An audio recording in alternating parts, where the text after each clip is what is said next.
قوم لصالح حاجتك ما تفوز بالنوم، ده حريص انت في عنا اليوم معركه حاميه الوطيس. خير خير، شو في ابو نادر؟ والله حركت لي الجواب بالعصب الوركه. لك في عصابه مسلحه بدها تشنهش ومسلح بغايه السطو على دكانتك اليوم بالليل.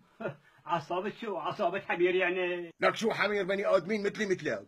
علي الحلال حمير سيدي، اي كل دكانتي ما بتكفي العصابة لحتى يسرقوها. لك حاجتك لا بتعجل ولا تضرب بيني اياك صحي وعم تضيع لي هالوقت كله، ان كان بني ادمين ولا حمير لازم ننصب لهم كمين اليوم ونوقعهم فهنه.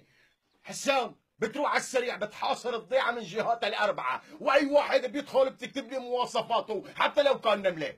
جهات الاربعه حتى النمله. الشفنا اخطبوطه لابو نادم لو سيدي، انا لحالي بهذا بالمخفر، شو بدي احل لحه؟ لا بعي وش لا، خلص هلا بروح انا لعند المختار بيسي، بخليه يحضر لي تعزيزات من خير شباب الضيعه. حاضر سيدي. ليه يعني؟